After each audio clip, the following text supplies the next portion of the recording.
All right, so we're diving into the Twilight world today, but not in the way you might think. We're going beyond the sparkling vampires and the teen romance and all that Right. to explore a character that, honestly, often gets overlooked. Yeah. Marcus, one of the Volturi leaders. Interesting choice. He may seem like just kind of a background figure, like just, standing there. But trust me, there's so much more to him than meets the eye. What's fascinating about Marcus, is that he represents the other side of that whole immortality coin. Like, the question is eternal life really a blessing? Right. Or could it actually be a curse? You've hit the nail on the head.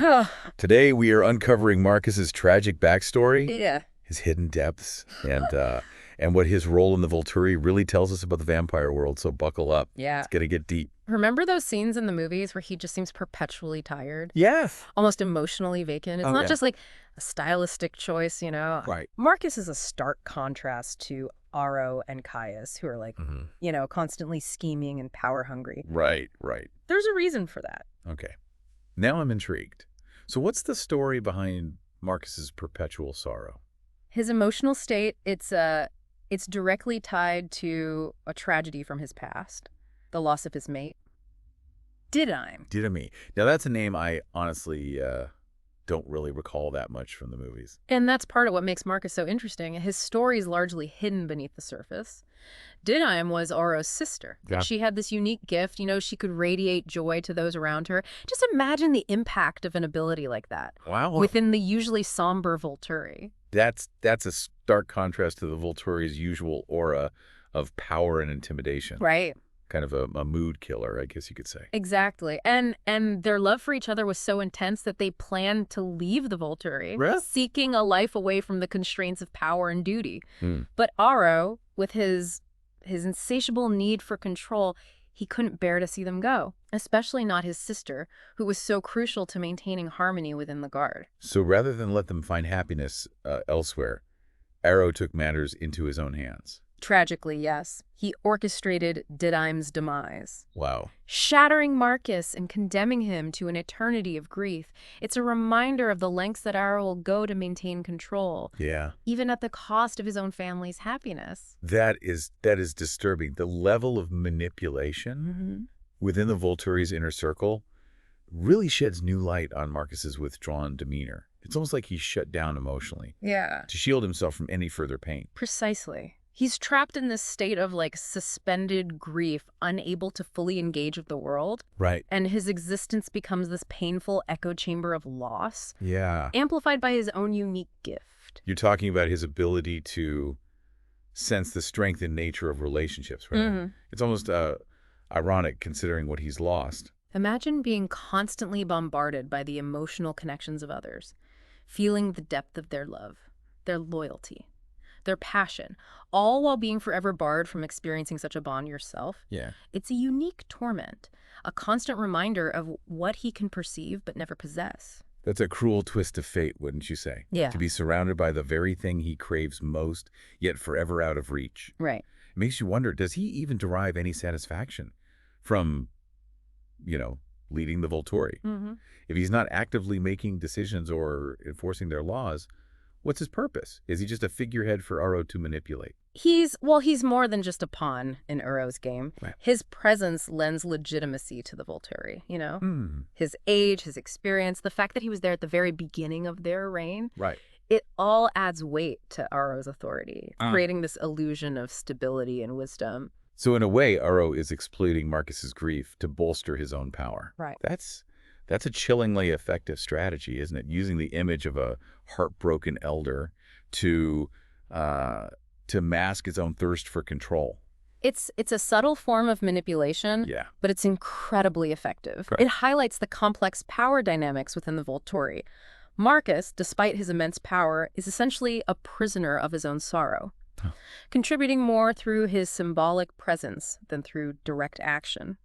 He becomes a tool to solidify Aro's rule, Right. a silent testament to the enduring power of grief. But even in his grief-stricken state, There's a moment in Breaking Dawn where Marcus hints at a desire to break free. Oh, okay. Remember Alice's vision where the Volturi face potential defeat? Uh-huh. Didn't Marcus actually react to his own demise in that vision? You're referring to that fleeting moment when he whispers, "Finally." Yes. Yeah. It's subtle, It is. yet profound. A glimpse into the depths of his despair. It reveals that deep down, beneath layers of grief and apathy, there's a part of him that yearns for release. From his immortal suffering, the prospect of death, even in a vision, offers a flicker of hope, right? Yeah. Potential end to his eternal torment. Right. That's heartbreaking. Right. He's endured centuries of unbearable pain, Yeah. and the only solace he can imagine is the end of his existence. It completely challenges the romanticized notion of immortality that we see, like often in vampire stories. For Marcus, it's not a gift. It's a life sentence. It is. And the irony of it all, right? He's cursed with the ability to sense the very thing that he's lost. Imagine experiencing the echoes of every loving relationship, Right. every passionate connection, but being eternally barred from actually participating in it. Yeah.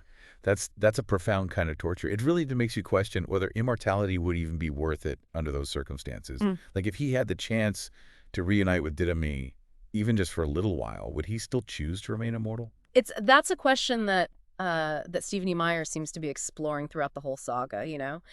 Through Marcus, she challenges the traditional view of vampires, like the idea that eternal life is inherently desirable. Right. She presents us with the flip side, Yep. the potential for this immense suffering, the loneliness that can actually accompany an endless existence.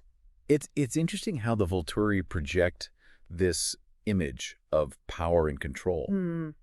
Yet their core is built on such a fragile foundation of grief and manipulation. It's almost Shakespearean, the way these powerful figures are ultimately ruled by their own emotions and past traumas. Exactly. Marcus's presence within the Volturi, you know, it creates this captivating paradox. Right. He's both a pillar of their authority and a symbol of their vulnerability. Right. It reminds us that no matter how powerful you are, fate can still deal you a devastating blow, leaving you forever altered. And it's not just fate, right? There's also something said about the isolating nature of power itself. Marcus is at the pinnacle of the vampire world, yet he's utterly alone. Precisely. It's a classic tale, really. Leaders throughout history, despite their authority, often find themselves kind of detached from those they govern, you know? The higher you climb, the fewer people you can truly connect with, the weight of responsibility, the constant need for control. Yeah. It can create a barrier between you and genuine human connection. And Marcus embodies that tragic reality. Right. Forever separated from the warmth of true companionship. Okay, so we've established that Marcus is incredibly powerful, yet deeply tragic and lonely. Right. But how does his story resonate with readers? Why should we care about this seemingly secondary character? Because at its heart, his story, you know, taps into something universal. Yeah. The human experience of love, loss, and the passage of time. We've all felt the sting of loss. Right. The longing for connection. Yeah. The fear of being alone. Yeah. Marcus's tragedy, it just amplifies these feelings, you know? Yeah. Taking them to an almost mythical level. I see what you mean. Even though he's a vampire, his emotions feel authentic, relatable, like the yearning for connection, the pain of separation. Yeah. These are things that we can all understand. And that's where Stephenie Meyer's brilliance shines through, you know? She takes these fantastical creatures, these vampires and werewolves, and imbues them with deeply human emotions. Right. It's why the Twilight Saga, despite all the supernatural elements, ultimately resonates on an emotional level. Yeah. We see ourselves reflected in these characters. Yeah. In their joys and sorrows, their triumphs and failures. It's also worth noting that Marcus's tragedy isn't loud or dramatic. It's subtle, simmering beneath the surface. Makes you wonder how many other characters in fiction, or even in our own lives, have these hidden depths that we often miss. That's a great point. It's a reminder to look beyond the obvious, you know, to pay attention to the quiet moments, the subtle expressions. Sometimes the most powerful stories are the ones whispered, not shouted. Marcus's silence, you know, speaks volumes. His grief, this constant undercurrent in the whirlwind of Volturi affairs. And by portraying this quieter side of vampire existence, Mm-hmm.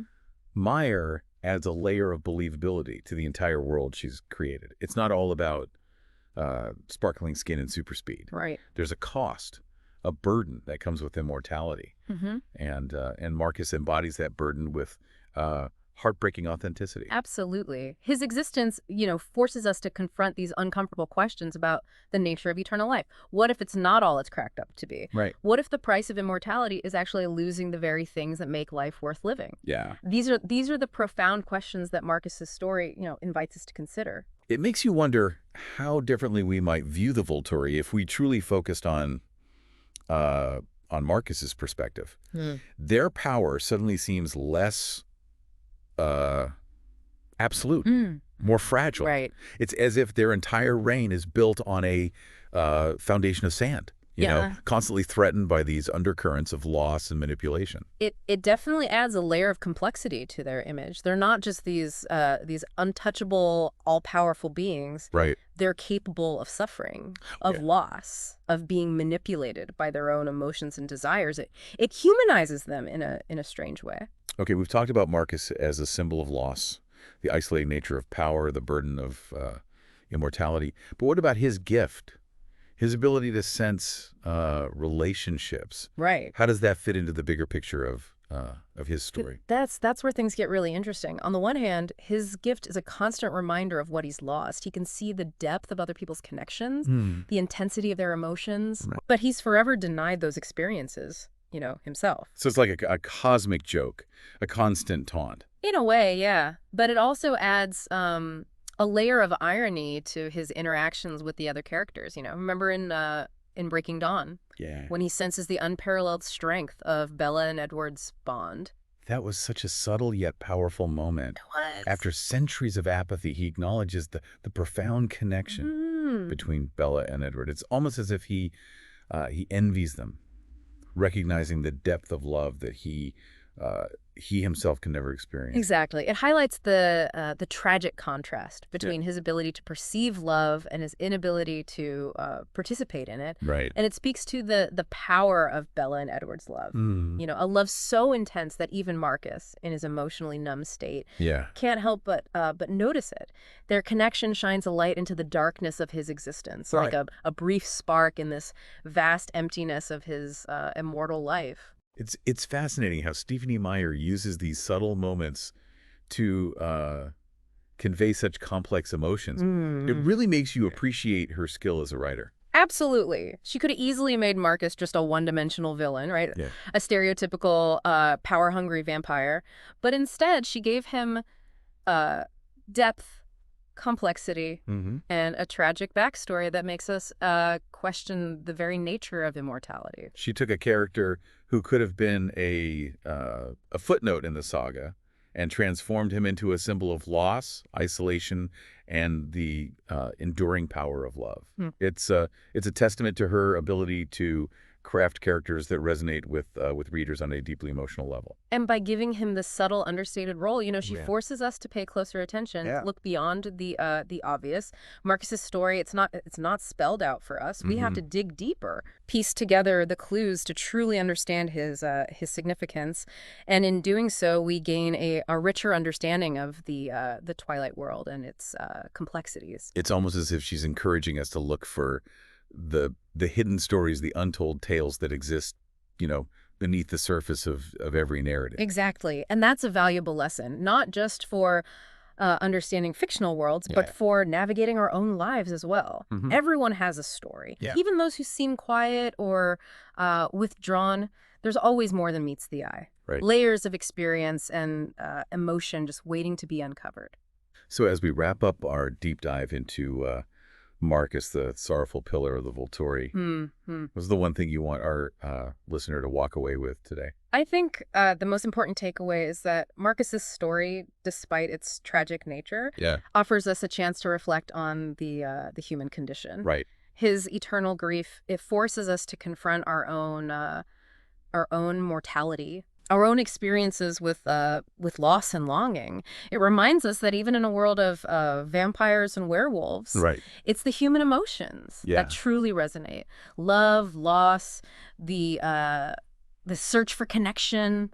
Mhm. These are the themes that stay with us long after the story ends. It also makes us appreciate the power of stories Mm-hmm. to transport us to different worlds, Right. to introduce us to characters who challenge our perceptions and make us think differently about ourselves and the world around us. Absolutely. Marcus's story might be fictional, Yeah. but his pain, his longing, his search for meaning, these are all things that we as humans Yep. can understand and empathize with. And that's the power of good storytelling. Yeah. It connects us through shared experiences, reminding us that we're not alone in our joys and sorrows, Mhm. our hopes and fears.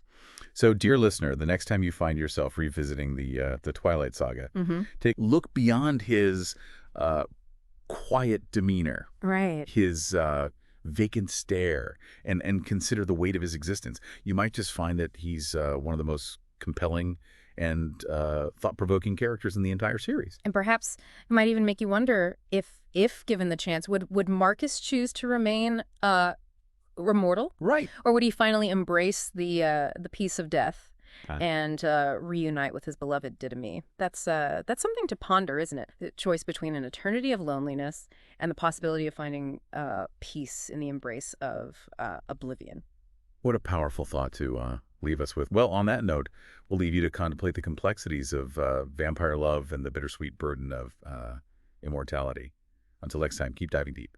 It's amazing how Stephenie Meyer, wove such a poignant and thought-provoking narrative into what could have just been another vampire romance. Yeah. Marcus's story just adds this whole other layer to the series, right? Mm-hmm. Makes us reevaluate the supposed allure of immortality. It really does challenge our assumptions, doesn't it? Yeah, it does. Marcus serves as this cautionary tale, a reminder that eternal life, it isn't necessarily a gift. It can be a burden, a prison of memories and unfulfilled desires.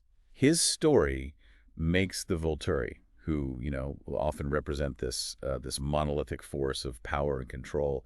They seem much more nuanced now. Right. Their strength becomes almost like illusory Mm-hmm. when you consider the deep sorrow and manipulation that underpins their leadership. Exactly. The Volturi, despite their fearsome reputation, are ultimately composed of individuals, Right. each with their own histories, their own motivations Yeah. and vulnerabilities. Marcus, in his silent suffering, he reveals the cracks in their facade, Yeah. reminding us that power, even in the vampire world, is this fickle and often isolating force.